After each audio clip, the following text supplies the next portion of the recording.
Hi everybody, welcome back to my channel. In today's video, I'm going to be going into detail of ballet hands and ballet arms, and I'm going to explain it a little bit further. This video is going to break everything down to make all of it seem a little bit more simple for a lot of you beginners out there. So let's get started.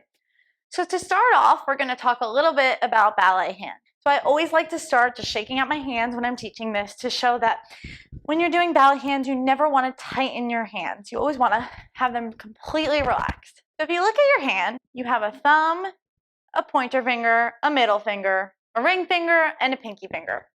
You want to touch your middle finger to your thumb. And this is the basic position. The rest of your hands want to be each on their own. So that none of them want to be touching and hugging. They all want to be able to breathe. And then you want to give your finger a little bit of space, your thumb, and relax it. So this is our basic ballet hand. And you never want to keep your hand completely stuck when you're dancing. You always want to be able to move your hands through space, and they kind of move with your movements. But this is our basic ballet hand. For beginners, I always say that it's great to touch your thumb to your middle finger, just so you can get used to that, the position of the hand. And then once you're ready, once you're more comfortable with the hand, you can take your thumb off the middle finger, and you have your ballet hand. So to explain the hands a little bit more, if you have your arms all the way up in fifth position, and later on in the video I'll go more in depth about the positions of the arms, and then you want to go all the way down like you're a swan and do the swan arm, you're not going to just keep your hand in that position going down, because it stays still and it's not moving. What you want to do instead is you kind of want to have your wrist go, if you're looking at my arm, and you want to have the arm follow. And then as I go up, you're going to make that basic position with the with the hand, sorry. And then same thing going down. So like I was saying, the hand is fluid. It can move around. You never want to have it in a position because then it looks still. And in ballet, we call these hamburger hands because they're like, you look like you're eating a hamburger. But anyway, you want to stay moving with your hands throughout space. This will prevent any still poses or held poses or clenched poses, and it'll help your hands relax a little bit more. And now we're going to talk a little bit about arms. So I'm going to show you each position and tell you the name of each position with the arms. But first, it's super important to acknowledge the fact that we always want to have air under our armpits. You never want to be like this. The second you close off that space between your armpits is the second that your elbows drop. So in other words, you always want to keep your elbows up. And so we're going to start with first position. First position with the arms, you just keep your arms in a ginormous circle in front of you with your shoulders back, your elbows up, and it varies with different styles, but for the purpose of this video, your hand should be right in front of your belly button.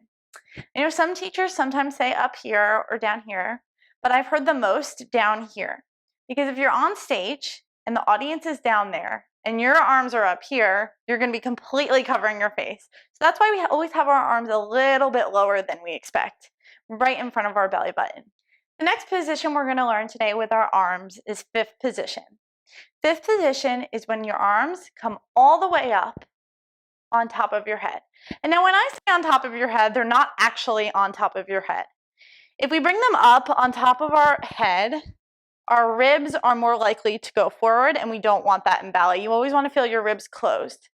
So when I say on top of your head, you want them kind of so that you can see them with your peripheral vision. So if you were to look up with your eyes, there's my arms. But if my arms are all the way up here and I look up, I can't see my arms. So you always want to have your arms a little bit in front of you when you're in fifth position. Not too far in front because then you kind of risk covering your face, but up enough so that your ribs aren't out, but you can still see your hands if you look up with your eyes. The last position of the arms we're going to do is second. And I know it's a little confusing. We went from first position with the arms to fifth position to second position. But the reason we're doing this is because the pathway of the arms is all the way up and then all the way to the side. That's the normal pathway of the arms. So if we bring our arms to the side, this one I think is the hardest of all the positions. Once again, you don't want your arms to be completely to the side of you like this, because then your elbows are actually behind you. You want to feel that your elbow is a little bit in front of you and your arm is even more in front of you. And a good way to think of this one is to feel like there's a raindrop falling all the way down your arm and down your fingertips. So that way we remember to keep our elbows up. The second we droop our elbows, that raindrop can't go down anymore, and we start looking like a chicken. So we want to keep our arms all the way, our elbows all the way up, and your palms are facing forward. They're not drooping, they're facing forward. So you want to feel a twist, like your elbow is facing back, but your palm is facing forward. And it's also super important in all these positions to make sure that your shoulders are back and your ribs are closed.